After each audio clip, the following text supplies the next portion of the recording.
Welcome to episode 58 of the Practice Squad, where we mute our music because we have no idea what we're doing.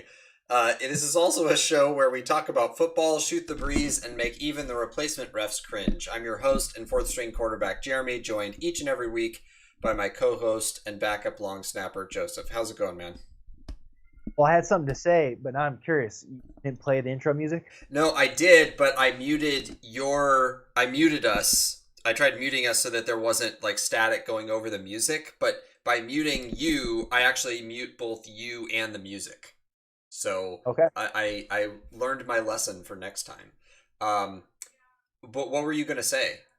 I was just going to say this might be the first time ever that well, we started RecFace last year, right? Yes, we did. Well, I think it's the first time that we have two of them for Get Wrecked. I think so, and that might be because some weeks we didn't dig hard enough. But yeah, this is the first time we've actually had a that we've had two Get Wrecked. You're right. So, and not only that, but this is actually a episode of firsts because this is the first time since episode 1 of this show that we have updated our logo, our graphic for the show. So that is now showing as our thumbnail, and also on the video you're going to hear the audio of the podcast and you'll get to see our beautiful new graphic. So enjoy. I think if you guys have been watching this show for a long time, I think you'll understand the themes and what's going on, and if not, you'll figure it out as we go. So And if you don't figure it out, don't watch the show anymore.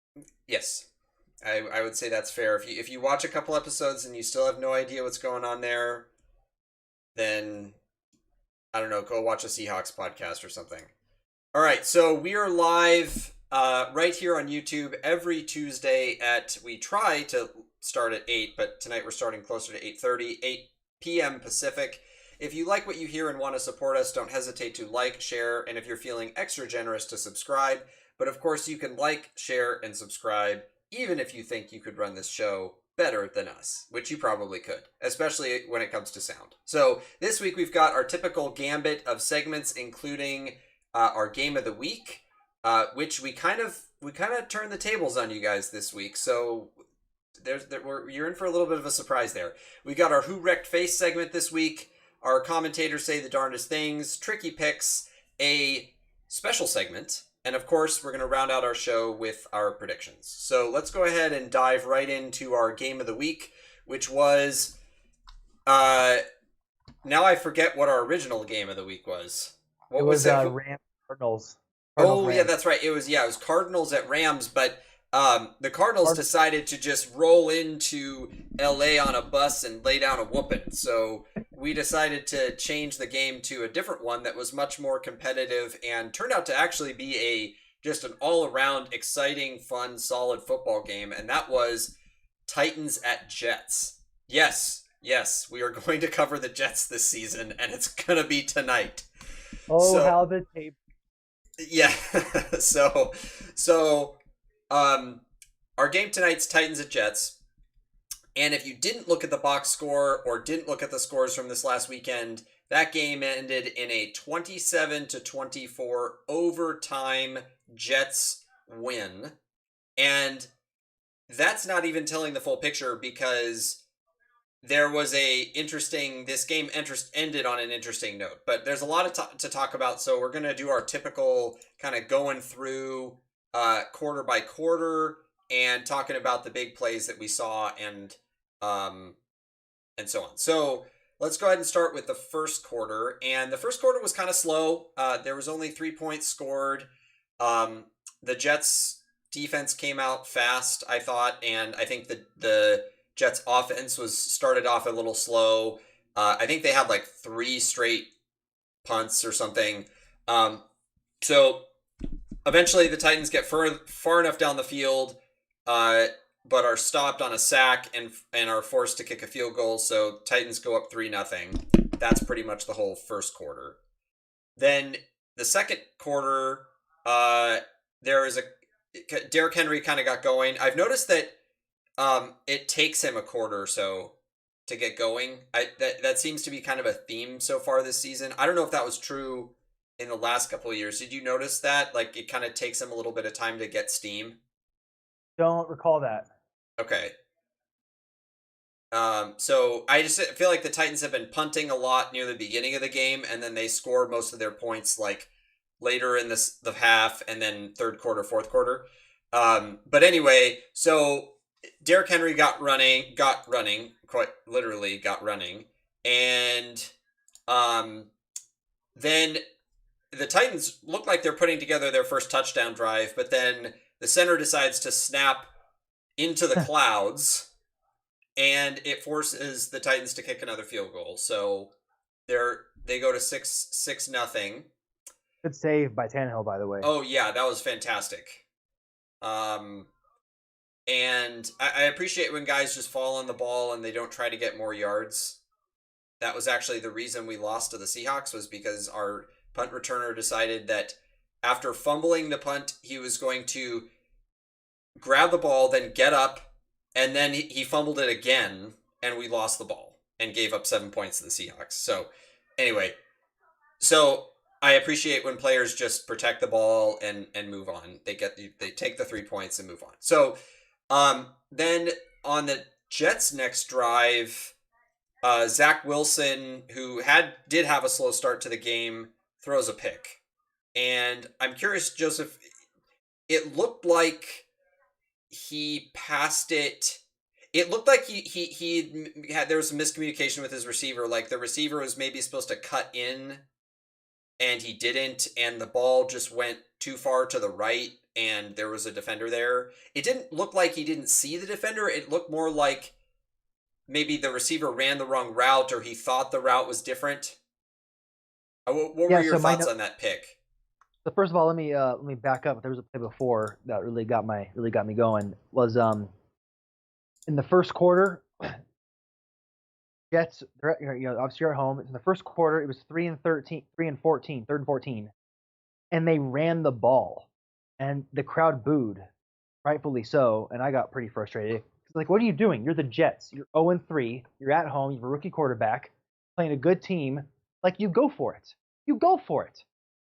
Like, it wasn't even 4th down. It was 3rd down, and they ran the ball, and they only got a couple yards of that, and the crowd rightfully booed. So that was quite frustrating. Then for this throw, I watched it, I think a time or two, and my notes here are basically that interception was weird. It looked like it was such a bad throw that maybe it slipped in his hand, or maybe he threw it to the wrong team thinking it was his own player. Like, it was such a bad, weird. It's almost like it was such a bad play that it was not really his fault per se, or it wasn't like he just made a terrible throw. Does that make sense? Like, it was so off. They think, okay, what happened? And yeah, maybe miscommunication, or maybe, I don't know, maybe in the sun. I don't know. Maybe he thought he was throwing it to the Titans player who was the Jets player, or vice versa. I'm not sure, but it was really off. But he wasn't under pressure, and it was a smooth throw. And so I got to think that there was something that happened outside of him making a huge error, if that makes sense. Yeah, it didn't seem like the kind of throw where he just didn't see the defender. It did seem like it was either just a misthrow, or he just, the communication breakdown, one or the other. So He wasn't rushed. He didn't throw into a tight window. Wasn't risky. Like, he just, yeah. So if you put interceptions on a spectrum, it was closer to the end of this isn't so bad. Yes. So then after that pick, the Jets put up yet another strong red zone defense. They were in the red zone all day, and I thought the Jets defense did pretty well. And they forced a third straight field goal for the Titans. So the Titans are now up 9-0. And then, I mean, really, the next big highlight was the scoring drive from the Jets, where the O-line just kind of shoved the pile into the end zone, and Yep. the Jets score a touchdown. So at half, it was 9-7 Titans. Were there any other plays from the second quarter that stood out? No. Okay. So then in the third quarter, oh man, I started just kind of writing down some of these highlights. Not they weren't all scoring plays, but Tannehill just threw this beautiful, beautiful air ball that on 3rd and 18. But the pass was broken up. Yes. It was a really good play by the defender, but it was a fantastic throw. Which, by the way, on a first glance, that looked like a blatant pass interference. And I was like, whoa, how'd you miss that blatant pass interference? I had to watch the play again, and I had to watch it on slow-mo and realized, oh my goodness, this defender made one of the greatest plays ever. He knows the ball is going to that receiver. He runs up to him. He puts his hand over, but doesn't touch him. And it was enough to have the guy not catch the ball. So it went from like a, how did you miss that blatant pass interference, which could change the game, to that was one of the greatest defensive plays I've seen without touching the guy. Yeah, no, and there's no rule against blocking their view. You just can't touch them while you're doing it. So that was amazing. Yeah, it was an amazing throw and an amazing defense. And then let's see. So then the Titans didn't do anything with that drive. Then the Jets. Oh yeah. So there was this interesting play where on 3rd and 6, so Zach Wilson rolls out, which he started doing more and more as the game went along. So he rolled out, bought some time, threw a pretty deep pass. I want to say it was about 35 yards or so. It was caught inside the 20 by Keelan Cole. And if Cole had another half step, that would have been a touchdown. Oh, dude, I watched. So, no, that play, he threw that like 50 yards. Oh, was it 50? I didn't remember how far it was exactly. It was amazing. Like, he threw that like 50. He threw it from, I think, the 20-ish or the 25 to the 20. That's 55 yards. Yeah, 50. Okay. Which is incredible. Yeah. And it was like Cole ended up falling to the ground and they didn't score a touchdown. But if he had had one more step on it, it would have been a touchdown. I couldn't tell whether it was just underthrown or if maybe Cole was just not, wasn't able to quite run fast enough to catch up. I wasn't really sure, but the Titans end up forcing a field goal on that. So the Jets go up, take their first lead of the day at 10-9. And then now we enter fourth quarter, which is when it got really exciting. So Titans put together a good drive where it seems like Henry was all gas, no brakes, and he bowls in for the touchdown, and the Titans complete a 2-point conversion. So they make up for their 3 field goals by scoring 8 points and go up a full touchdown, 17-10.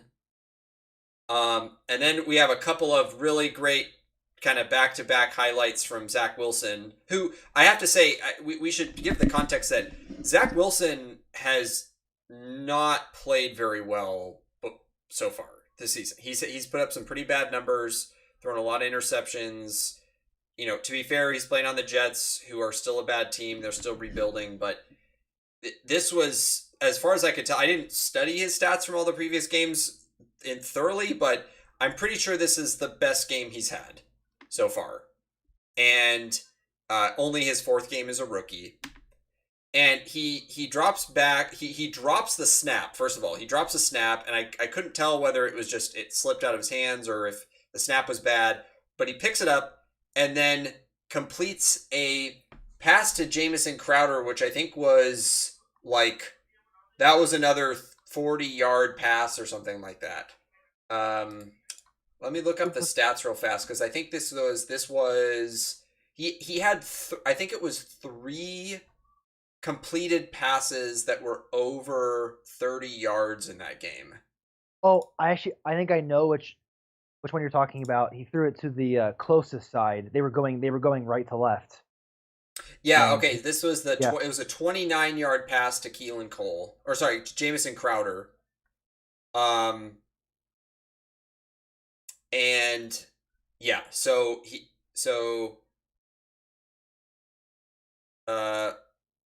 leads to touchdown pass. I didn't know. Okay, so I guess that wasn't. Yeah, it was a pass inside the 10, and then sorry, I don't actually even know if that was to Crowder. That might have been to Corey Davis, possibly.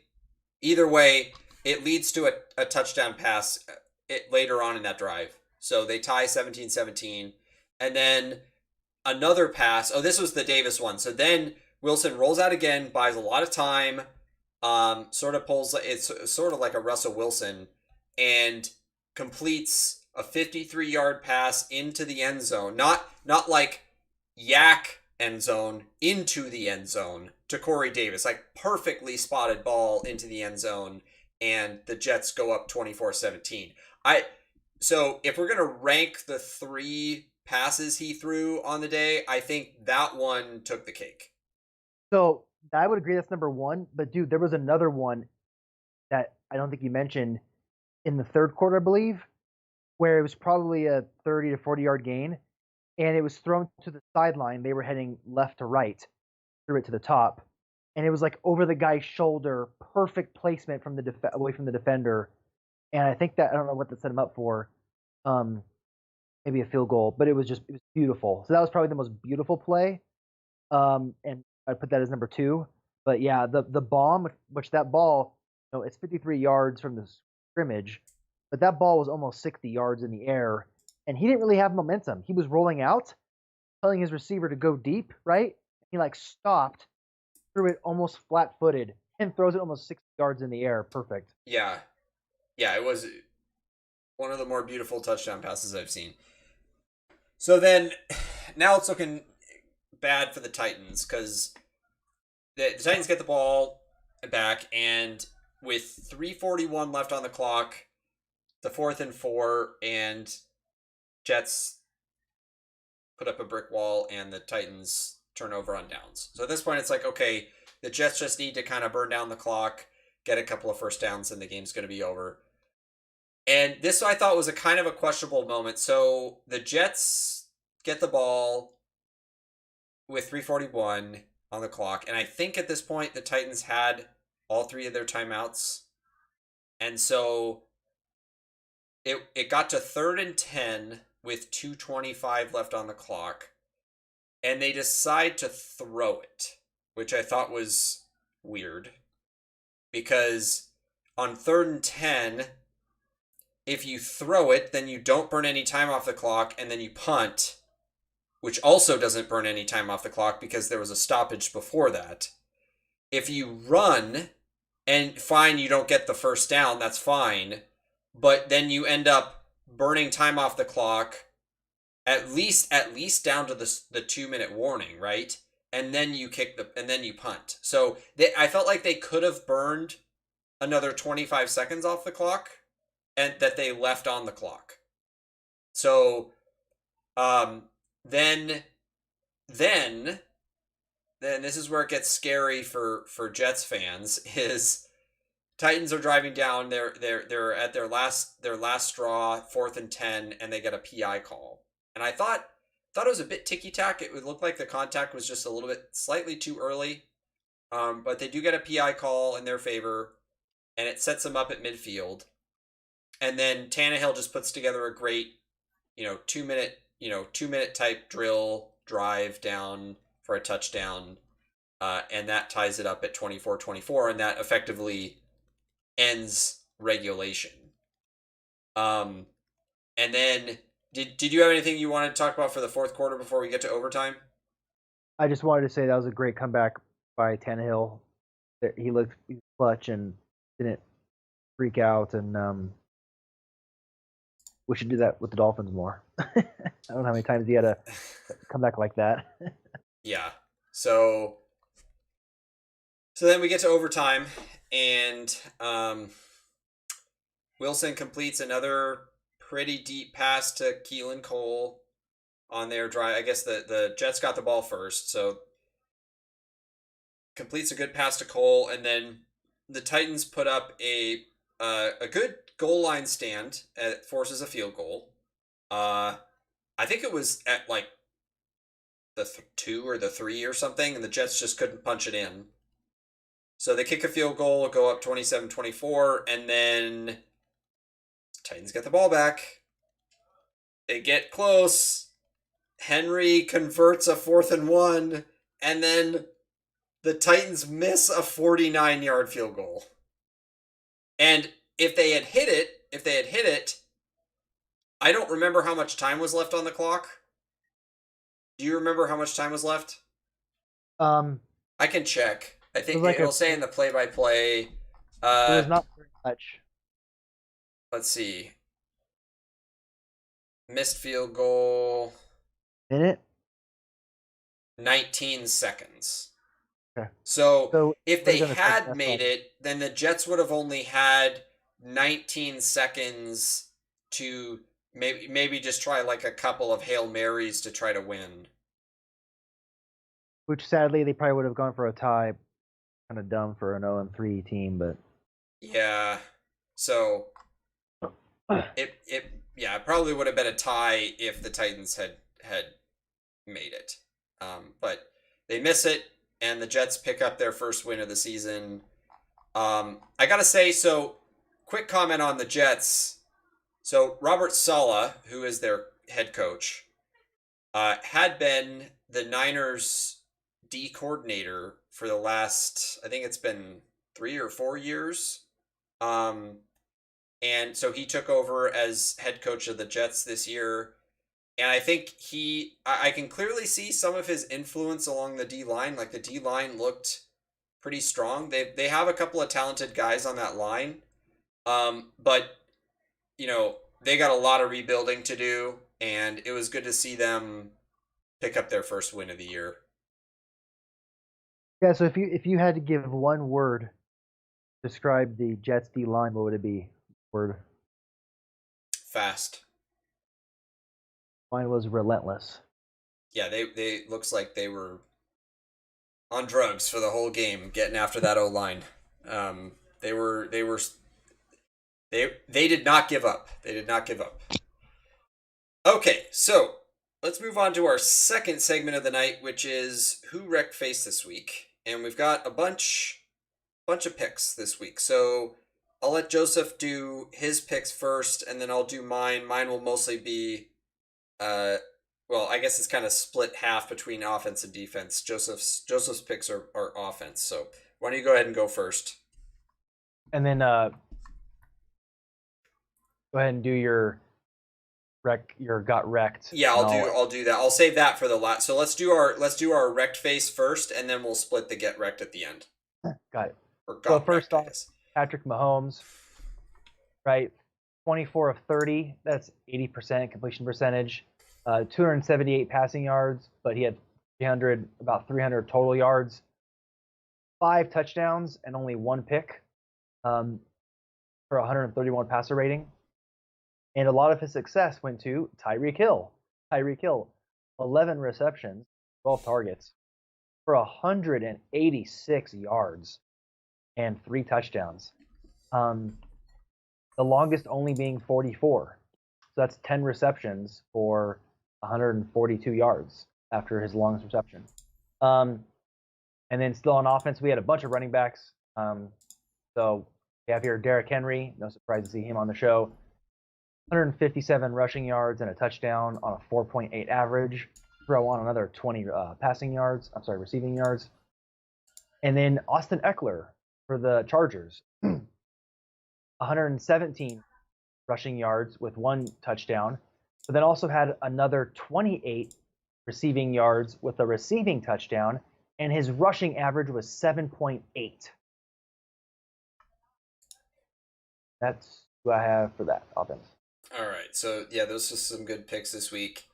Um, and by the way, so I don't know if you guys knew this, but Joseph and I do review these picks before the show. So these are not like I'm not surprised when I hear what he says. We kind of have to agree on picks in order to present them to the show. So when Joseph reads, it's not like he just autonomously went off and decided, and I'm sitting here fuming that I disagree with his picks. We generally agree first before we read them off. So my picks on offense were Ezekiel Elliott, who Whoa, had man, you picked him?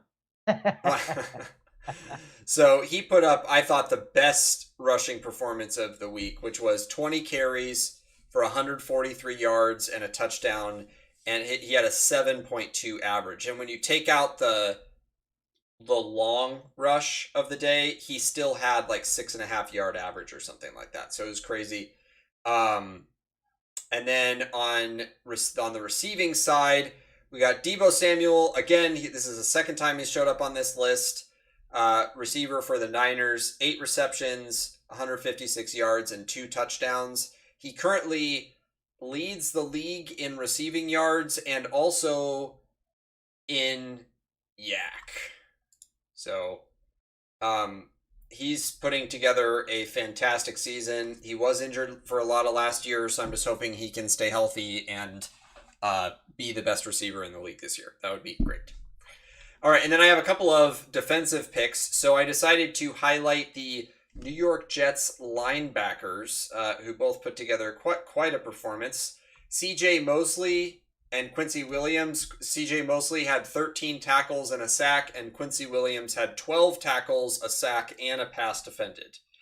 And Trayvon Diggs, cornerback for Dallas, had 4 tackles, which, you know, it is what it is, but he had 2 interceptions. I think one was a pick six. Oh, it was. I didn't know that, so that makes it I'm even like better. 80% sure it was a pick six or like a really long return. Okay. Well, that makes it even better. Icing on the cake. And then on Got Wrecked, I'll do one and Joseph has one. So, who got wrecked this week? Oh, the Houston Texans. Where have you fallen? So the Bills came in and just I say came in. What was that at Bills? I think it was at Bills, wasn't it? Yes. Or was it at Houston? Actually, I don't know. I don't know the answer. Let me look this up. I want to, because it's more impressive if it was. Oh no, his Bills were at home. Okay, so Bills were at home. Fine. So the Texans decide to roll in, and the Bills put up a 40 burger on them. The Houston laid an egg, and listen to this quarterback stat line: Davis Mills, 11 for 21, 87 yards, no touchdowns, 4 interceptions, for a rating of 23.4 and a QBR of, get this, 0.8. I don't even know you can get that. Yeah. So I was just going to actually compare, because last week we did the Justin Fields one, and Justin Fields was, oh, where is that? I gotta find this, because I want to see if he got, he had a 0 QBR, didn't he? No, I don't think it's possible to get a 0. I think Is it? maybe I don't. I guess if you don't complete any of your passes, I think you could get a 0. So Justin Fields. Oh, whoa, wow. Well, no, he got a whopping 8.4 QBR. So Justin Fields had a better QBR and rating than Davis Mills did this year. So I said last week that the Justin Fields Bears offense performance was maybe the worst of the year. This might take it, because at least the Bears scored 6 points last week. The Texans scored 0. That's fair. Yeah, dude, I can't believe back-to-back some of the worst performances ever. All right, and then you had one for this. Yeah, the Dolphins. So there's two aspects to this. The Dolphins rushing. So they had no rushing touchdowns. They had 35 rushing yards on a 2.2 average. Can't win with that. Yikes. And then for fumbles, they had 3 fumbles and 2 of them were lost. And Jakeem Grant had a punt fumble. He just dropped the ball. And the Titans. No, who'd they play? The Dolphins played the Colts. Colts, yeah. The Colts got the ball back. And they got at least a field goal out of that. The Dolphins traded Jakeem Grant. They traded him yesterday or today. The Bears. What did they get for him? A 6th rounder, I think, or a compensation pick. How do you feel about that? Yeah, maybe a few years ago, even a 3rd or 4th rounder. Him and Albert Wilson were a dynamic duo a few years ago, but I think with injuries and stuff, they just haven't really gotten it back together. So, yeah, I mean, fumbles like those. That's what's hurting us. So when you look at those fumbles and the rushing, that is definitely getting wrecked. And on the season, it's weird. I feel like you, man. I know we talked about the expectation of the Niners team where you expect more for their talent, and the same goes with the Dolphins. When you look at the Dolphins team stats, they're putrid. We're one of the worst teams in the league in total defense, total offense. It's bad. And you're thinking, wait a second, what's going on? Our offensive line can't protect our quarterback at all. We're terrible. But even with our, seemingly decent weapons and like going in as considered one of the better defenses, but we're not doing it. And our run game is poor. So that actually gives me some hope, which we'll get to in a minute when we get to that new segment. But we're just playing terribly, and this got wrecked. Shows that from this last week. So you feel like you can only go up from here? Pretty much, man. Like I can't. Yeah, unless just all these players are busts. I mean, I can't see how our offensive line is truly this bad and how we're truly this bad on defense. So. Yeah, I think every week that you guys aren't developing Tua, whether you because you're choosing to start someone else or because he's hurt, it's really hurting you guys. And I hope that he gets back soon and we can actually, he can put together a solid 10 starts or something and we can really see what he's got. Well, yeah, then we have this, trade rumors about Deshaun Watson, right? If we're going to get Deshaun Watson or not. And I have mixed feelings about that, but we'll save that for a later time if that happens. If he's even going to be allowed to play.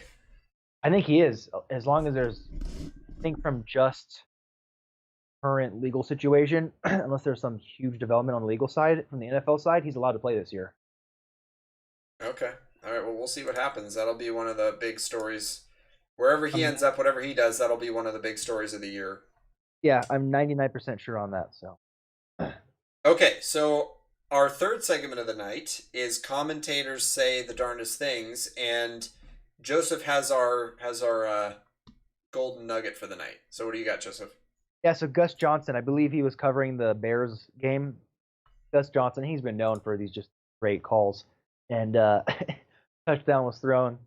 Pretty sure it was a touchdown, a long throw that was close to the red zone. And Gus Johnson goes, he put the biscuit in the basket. Nice.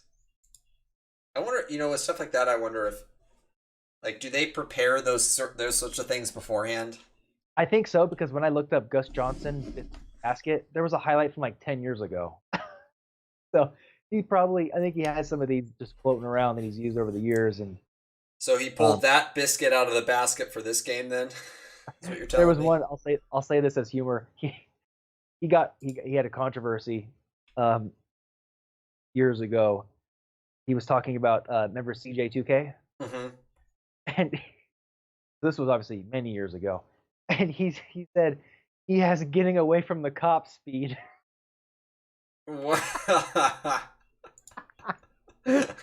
Nice. Oh, That's man, solid. All right. So our next segment is tricky picks, and I think I got these numbers right. So far, um, I am on the season. I am 5-6, and Joseph is 4-7. We Yeah, were we got both wrecked. Yeah, we were both 0-3 last week. So give us some low hanging fruit tonight, Joseph. Oh, I don't know, man. I came up with a bunch of them, and these are actually kind of difficult. So I'm sorry. All right. Well, Yeah, as some of these long as they're more difficult for you than they are for me, then I'm okay with that. and I'm willing to reword them because some of them are pretty intricate. So, all right, I'm Packers Bengals. Gonna list 6 stats.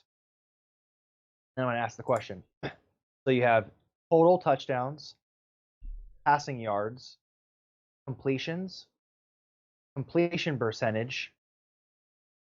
I'm sorry, there are 7 of these. Um, passer rating, wide receivers that had a pass completed to them, and then sacks. That's 7. The question is, how many of these will Joe Burrow lead in? And so here's the options: 1, 2, 3, or 4 through 7.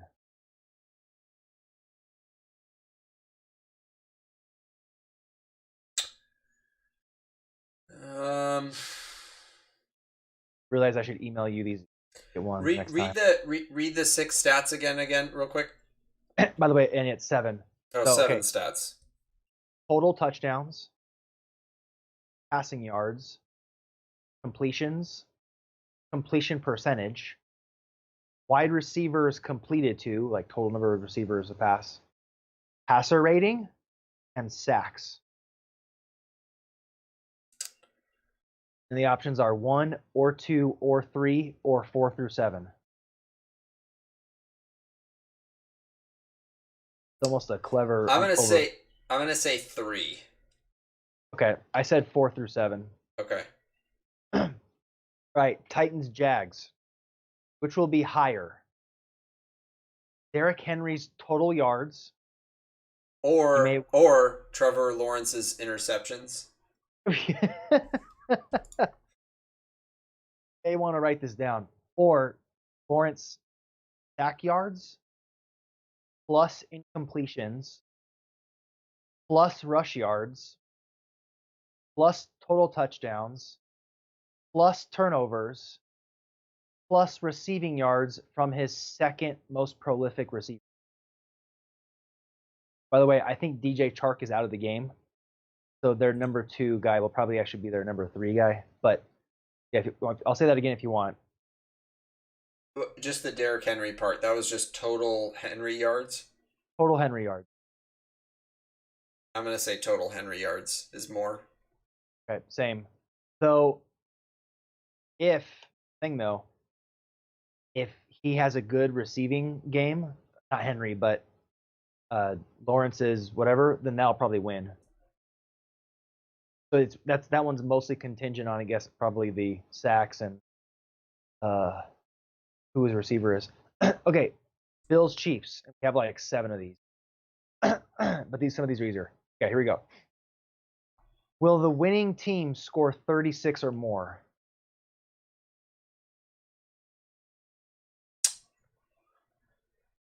Ooh, that's a good one.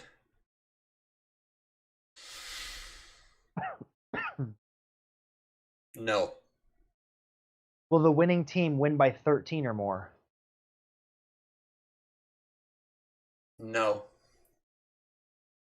Who will have more total yards plus completions plus rushing attempts? Allen or Mahomes? So total yards, completions, rushing attempts. Allen. Same. Oh yeah, I wasn't giving my answers. I'm sorry. I said Derrick Henry. I said yes on 36 or more. Disagreed there, and then I also said no on 13 or more. Okay. We both said Allen. Okay, here we go. Will Tyreek Hill have 140 more or more receiving yards? Sorry, say that one again.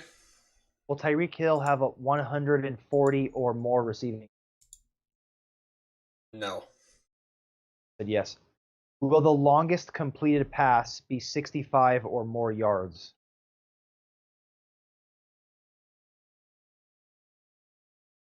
Oh, how often are they doing that? That's the I thing. don't know. I just know that if Allen goes, 65 yards is pretty deep. I'm gonna say yes. don't forget Yak. Yeah. I'll say yes. Same here. Will there be at least two receivers? Doesn't matter what the combo, both Chiefs, both Bills, vice versa, one and one. Will there be at least two receivers that have 120 plus receiving yards? Yes. All right, I said the same. And then last one, the total yards, which not net, but total passing plus total rushing. What range will it fall under entire game? 700 to 750, 751 to 800, 801 to 850, or 851 plus?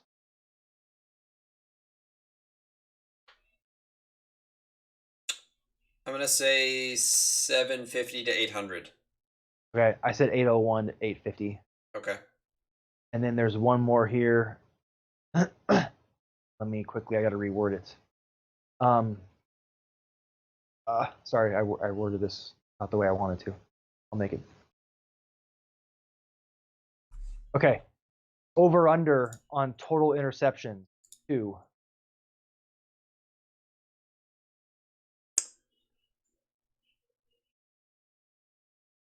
It's Oh, like that makes it. it's like we're playing oh heck, and I say you can't say 2. Yeah, you know what? I No, want to say 2. no, let's make it 2.5. That makes it, yeah, Oh yeah, because 2.5. it has to be the over under has to be a number that it can't actually be. It's better when it's that way, yeah. Right. So the over under is 2.5. Well, I don't think it. Yeah. So I would say under. Okay, I'm gonna go over. And this was just interceptions, right? Yes. Total interceptions. Yeah, I'm gonna say under. Okay, I went over. So we differed on 1, 2, 3, 4, 5. So that'll give some good diversity here. So just as a comment about the Bills, real fast, nobody's really talking about them, but check this out. So they lost to the Steelers somehow in week 1. So week 1 madness, they lost by a touchdown, 23-16. And then here have been their 3 games since then. 35-0, 43-21, 40-0. So their offense is a buzzsaw right now, and it seems like their defense is also playing pretty hot. So I think the Kansas City defense is struggling. Mahomes seems to have kind of found his footing. So I think this will be a. I feel like this is a like. I get, and I'm showing one of my cards in advance. This is fine. I feel like this is like a 34-24 Bills kind of game.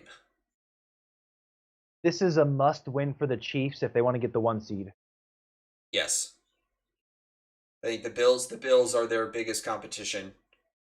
The Chiefs already lost at home against the Chargers, and the Chargers, man, did they do well against the Raiders. And so they still have to go on the road to the Chargers and play the Raiders twice. So if they lose at home to the Bills, they're 2-3, and the Bills are 4-1, and they lose the tiebreak. What do you know? They all of a sudden they have divisional competition this year. So. Oh, I know, dude. They're like probably what, the 3rd best division? Yeah, the Broncos are playing better than we thought they would. The Raiders are playing better. The Chargers are playing better. Chargers are legit, dude. I've watched. Yeah. So yeah, that's going to be an interesting division. I mean, KC needs to win 4 out of 6, I think, for them to have a chance to be the top seed. Maybe more than that. So, all right. So that was segment number 4. Segment number 5 is a new segment that we're calling Down and Out. And essentially, this segment is Joseph's going to tell me we're going to look at the standings, and we're going to look at the teams that are that have 500 records, so that are 2-2 and worse, and essentially assess whether or not the season is over. And as last week I asked Joseph the questions in the "Do You Believe It" segment, this week Joseph's going to ask me, the bottom line question, which is the season over for X team? Yeah, and you can give a couple caveats here. You can give an answer of like definitely or mostly, or like they need some big things to happen. So you can kind of put it into those three categories. And also just for one more clarification, the only team that will not be considered is the Tennessee Titans. They're 2-2 because they're just in like the worst division in the league, and two of those other three teams are like two of the worst 4 or 5 teams in the league. So the Titans are the only team we're not going to look at because it's just their season is not done. But all the other two, even if their result is not done, they're, I think, more worthy of looking at. So that was the only caveat. So with that, go ahead and start. We're going to start with the NFC East. The Washington Redskins are 2-2. So Jeremy, the Washington Redskins, they done. So the Washington Redskins, aka the football team, aka football team. Oh.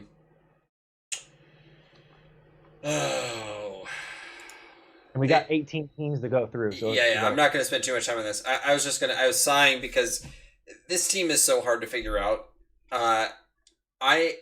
I would say that their season is they have a decently tough schedule.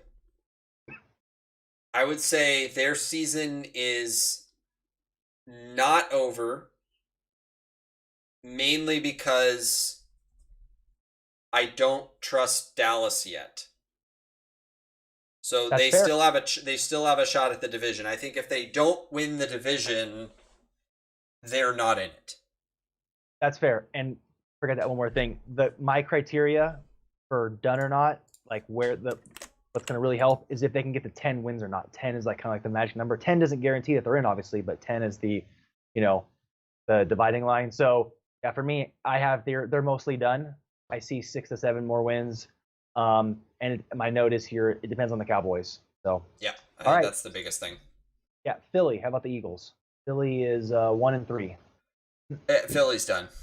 Yeah, Philly's done. 7 to 8 wins. 8's a stretch. They're done. Giants. They're done. Yep. They're done. They're just not good enough to be able to win the games they need to win fundamentally. Yep. The Bears are 2-2. The Bears are. I'm just gonna say they're done simply based on the fact that there's just way too many good teams in the NFC. And even if they can string together 9 wins, which looking at they have a rough schedule. Raiders, Green Bay, Bucks, Niners, Steelers, Ravens, Cardinals, Green Bay again, then 2 Vikings games and at Seattle. I mean, I would be surprised if the Bears had more than 6 wins this year. So they're done. Done. The Vikings are 1-3.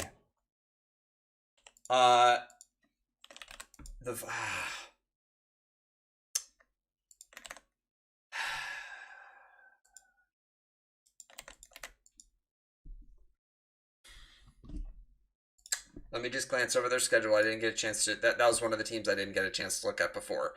I think they are done. I mean, essentially, with the kind of teams coming out of the NFC West, I don't think the NFC North has. I mean, they're not better than the Packers. Unless they can somehow beat the Packers, I don't see that. I don't think so. I would say this isn't a strong yes, but it's like pretty likely unless something very interesting happens. Yeah, I feel bad for the Vikings. Definitely, they were the best 0-2 team. They were the best 1-2 team. They're the best 1-3 team. They had 2 road losses combined for 4 points. Right, they lose on the road to the Bengals, who turn out to be a better team than we thought. They lose on the road to the Cardinals with that heartbreaking miss, and they need to go to overtime or just at the end for the Bengals loss. They whomped the Seahawks pretty well, or played well against them. It was the Browns game, so they were mostly done as of last week. So if they beat the Browns, it still was kind of they're kind of done, but not complete. But this Browns loss sealed the deal, in my opinion. They have a tough schedule kind of remaining, right? At Panthers, Cowboys, at Ravens, at Chargers, Packers, at Niners, Rams, at Packers. Like, they can get 8 at the most, in my opinion, and that's only 9 wins. So that Browns game fits. And if you think about it, if you think about just some unique plays, the Vikings could be 3-1 this year. They can be 3-1, but those 2 road losses in the beginning really hurt them. So they're done, which is sad because I actually think they're a decent team. Lions, say no more. Yeah. Lions are trash. Yep. I'll be surprised if they get 5 wins. There are 2 0-4 teams in the league, and they are one of them. The Saints. Saints are 2-2. So the Saints are not done, but they are teetering on the edge. I agree. I have here a maybe. I can see 7 wins. 8 looks like a stretch. That gets into the 10, but I need more data on the Saints. Yeah, same here. They're too much of a wild card. So I feel like after the next 3 games, because you have at Redskins, at Seahawks, and then Bucks, Falcons, 4 games. With those 2 road games and those 2 home games, if they can win 2 or 3 of those and show some good work, then maybe, but we'll see. Falcons are 1-3. Falcons are done. Yeah. They're terrible. Falcons are done. Okay, here we go. Here's some interesting ones. We're going on to the NFC West. The Seahawks. Seahawks are 2-2. Seahawks are still in it. Yeah, they're not done. They're not done. I'm seeing 8 or 9 wins here. That's 10 or 11, maybe even more. So, and then your Niners. Now, you have to tell the audience what you told me in a text a few days ago, and then compare it to this segment. Okay, so in all transparency, the Niners played the Seahawks on Sunday, and after the game, which ended around 4 o'clock, I texted Joseph at 4:18 p.m. on Sunday, and I said, just one sentence text, the 49ers season is over. And well,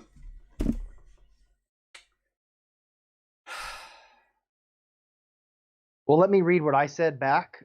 That'll give a context for what you mean by that. So I said, I'm looking at your schedule, bro, and I see easily 7 more wins. I don't think getting to 10 is impossible, and I don't think that means your season's over. Even if you only win 1 more division game and lose to the Titans and either Vikings or Bengals, that's still 6 more wins. So with some buffer room, 7 to 8 more wins is feasible. So that math may be fine, but the problem is that we have, even if you just automatically say there will be no wild cards from any other division, which is probably likely, I think we can outpace all the teams from the other divisions. You've got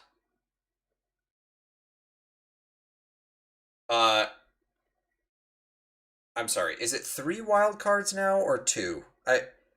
3. Is it 3? Yeah. Okay. So then we would be competing for that last wild card spot. That's the position I feel like we're in now. And the main reason is because I don't know what is going to happen with the QB situation, right? Jimmy got hurt on Sunday against the Seahawks. Apparently it's not as bad as we thought, so maybe he's only going to be out a week or 2, which means Lance is going to get a chance to start a couple games. We'll see how he improves. If he puts best case scenario is he comes in and he pulls a Colin Kaepernick and we get into the playoffs. Worst case scenario is he looks like a rookie. We have to bring Jimmy back in and we sort of 500 our way to the end of the season, right? And 500 is now either 8-9 or 9-8, which is not going to be enough I don't think, because I No, think teams like the Saints, Panthers. maybe the Panthers, maybe the Vikings could do well enough to compete for that. So it may come down to like our head to head against the Vikings, like games like that may matter. But the thing is, I just don't right now, I don't trust the 49ers. I'm going to pick against the Niners unless they're playing the Jaguars. I'm going to be picking against the Niners until they prove to me that they can play a full football game because they have yet to play a full football game this season.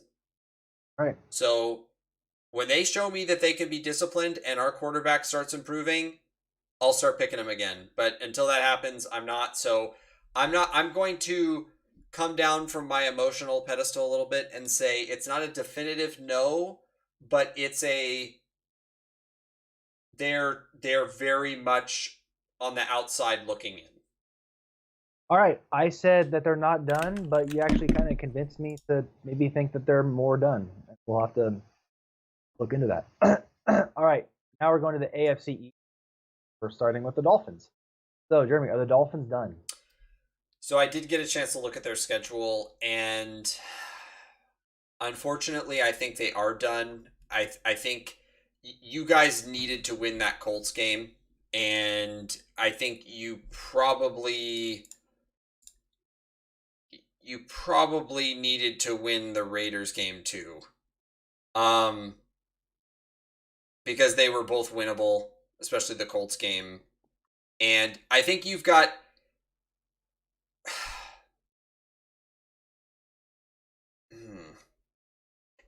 here's the thing about the Dolphins, it's tough.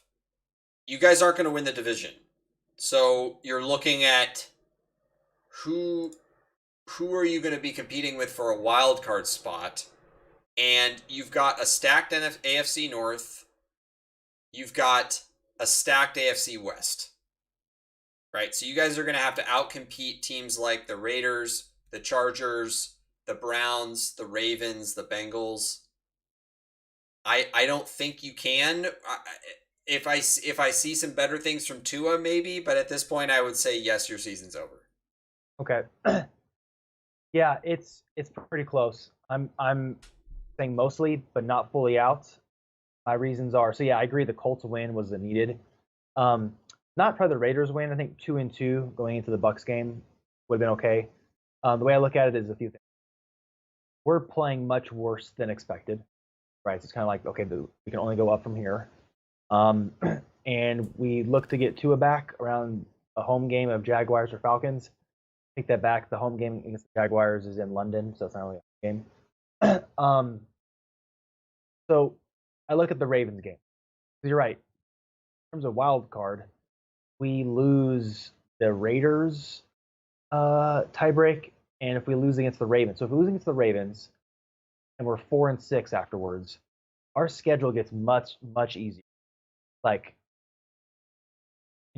our toughest games are going to be at Saints, at Titans. So if we only lose one of those, we're looking at a 10-7 season. That's not possible. So, but if we beat the Ravens at home, who knows? We're 5-5, and have a little more breathing room, and we can still finish with that 10-7. Now, the question is, 10-7 enough for the playoffs? I'm not sure. That was kind of the criteria of like your season being done or not. 10 is the threshold, and so I'm going to say they're mostly done. But considering that we can get Tua back, considering our schedule gets much easier after the Ravens, and considering that we're playing much worse than expected or thought given our talent level, that there's still a little bit of hope. But we have to be 4-6 or 5-5 after the Ravens game for that to be there. If we're worse than that, with or without Tua, then we're completely done. But if we're 5-5, I'm going to say we're not done. And if we're 4-6, I'm going to still say we're mostly done, and we have to finish the season and see. Okay, yeah, I just think that the AFC is shaping up to be a little bit more stacked than we thought. Yeah, no, I think between the three teams in the West, besides the Chiefs and the Bengals showing up to play, really changes things. So we have to almost. I think we may have to do this again in another 3 to 4 weeks. Yeah, I think in another 4. I think the 4 weeks is good for the do you believe it and also the records thing. Yeah. Some of these teams, it's not for certain. So, okay, next team, the Patriots, the 1-3 Patriots. The Patriots are done. Yes. Though I would not be upset if I were a Patriot. I think Mac Jones is real deal, and they've played some decent teams so far, and on average, and yeah, I think the Patriots have a future, so I wouldn't be too worried. I agree. The Jets. They're improved from last year. The Jets are done. Yeah, Jets are done. Okay, here we go. The Steelers. The Steelers are also done. Yes, they are, which is sad. I think pretty sure. Yeah, I'm pretty sure that I thought they were done after last week because I know I texted you that we could have done this segment last week, and I remember the Vikings and the Steelers being teams that I thought were done. So yeah, Steelers are done 1-3. I mean, you got the Seahawks at Browns, at Chargers, at Bengals, Ravens, at Vikings, Titans, at Chiefs, at Ravens, Browns. Yeah, no way. They're gonna lose most of those games just because their offense can't move the ball. The Texans. They're done. Yeah. Colts. Done. Jaguars. Very done.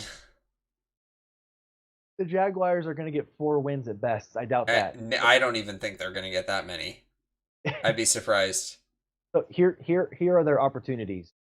The Dolphins in London, but it actually hurts them. It'd be better if at home. So the Dolphins, the Colts, at Jets, Falcons.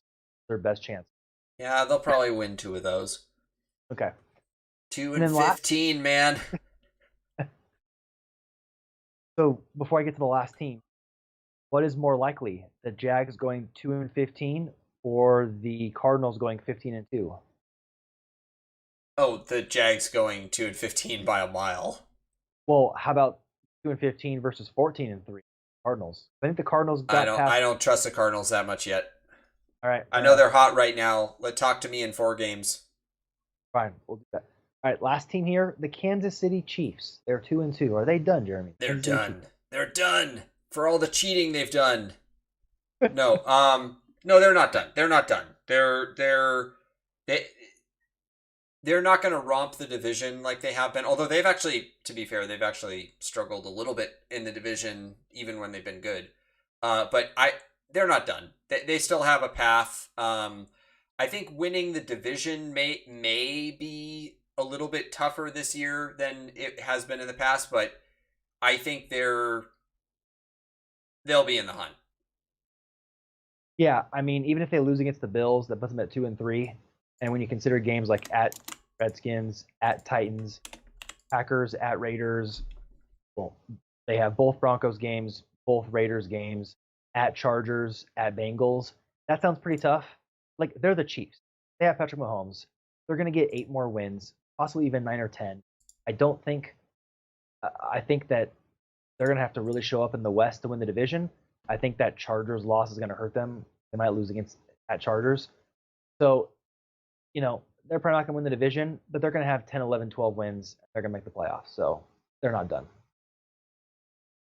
All right. So that rounds off all the teams, right? Yep. And then so we'll touch back on some of those teams in like 3 or 4 weeks. Okay. And I have a spreadsheet that recorded all of my picks. I didn't record yours, so if you can record those separately, and then we can compare when we do this segment again in about a month. Okay. Okay. So our final segment of the night is our predictions. So this last week, Joseph and I were both a middling 9-7. So my season total is 37-27, which is 57.8%. I consider anything less than 60 to be a total stinker. And Joseph is 40-24, which is 62.5%. So we both, as is true with the Dolphins, the only way we can go is up from here. And last week we differed on the we keep saying Redskins tonight. I don't know if we want to make that a thing in the show, but the football team Falcons game we differed on, and the Cardinals Rams we differed on. So we that is a wash, and then everything else was the same. So our predictions for this week. So I had like 4 or 5 games I really had to sit and think about. So we may have some pretty big differences this week. So we'll see. I'll Yeah, go I ahead have and like start off, and then we'll alternate. Um, so the first game, and this is the first tough one. It's actually our Thursday night game. Rams at Seahawks. Man, this is tough because if this was at Rams, it would have been an easy choice. yes. It's only tough because of the 12th man. I'm still going Rams, but this is like 53-47. I'm going Seahawks. I Okay. think the Seahawks will bounce back more than the Rams will from the last. They both kind of lost pretty poorly. Um, Well, the Seahawks won. oh, I'm sorry. Never mind. I'm sorry. I went back 1 week too far where the Seahawks lost to the Vikings. So my bad. I think the Seahawks win. It'll be close, but I think Russell Wilson will find a way to get it done, unfortunately. And the Rams are a more complete team than the Cardinals were, but the Cardinals just went in there and beat them up. So I think the Seahawks can do it as well, at least Okay. a close game. All right. So we have Jets at Falcons. I'm going Falcons. Same.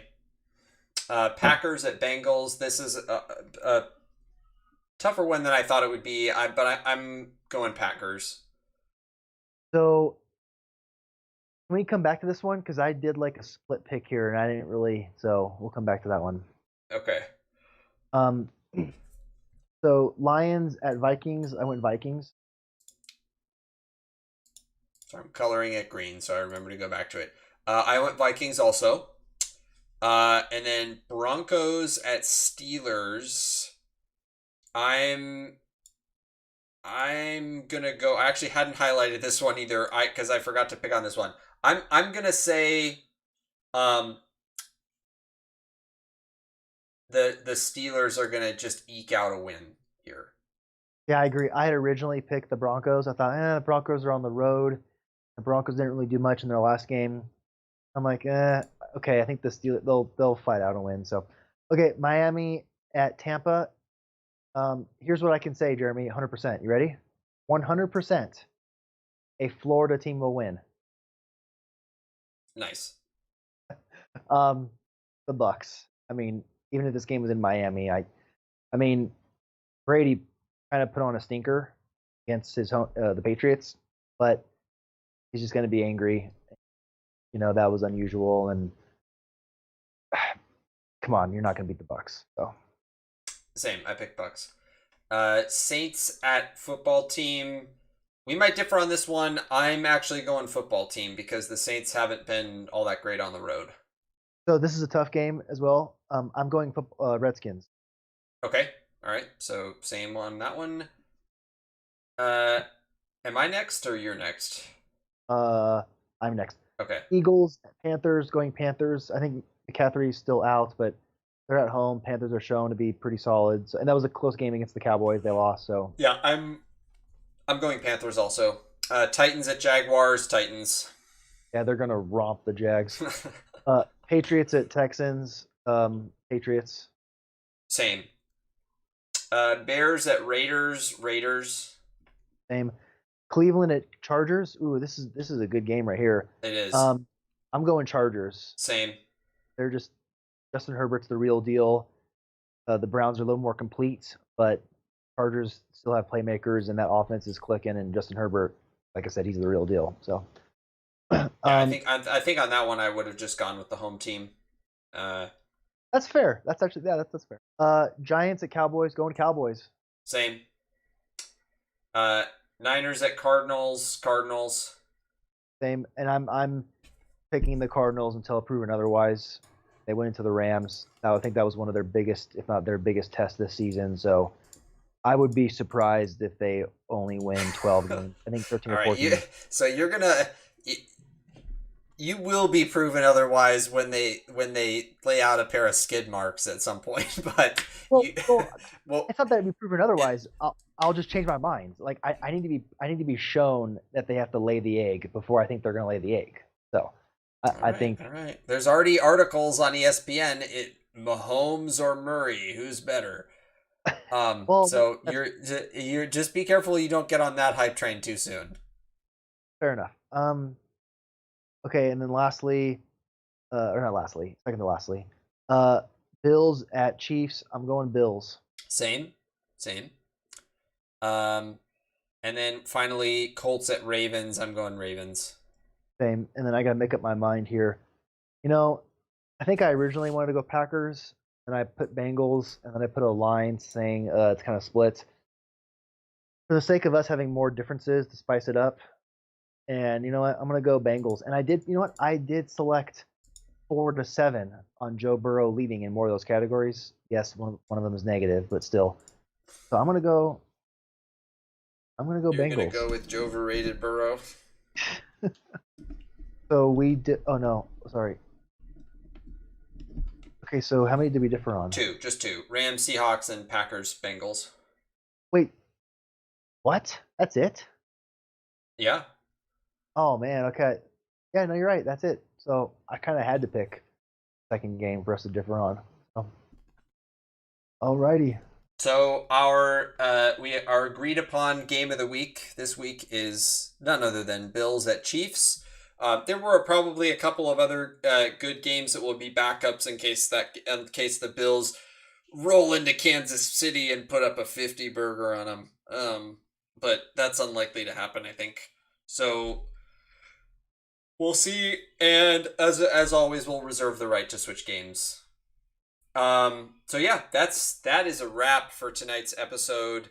If you did not fall asleep during tonight's episode or any of our past episodes, please like, share, and subscribe here on YouTube, as there's free ways for you to support our show.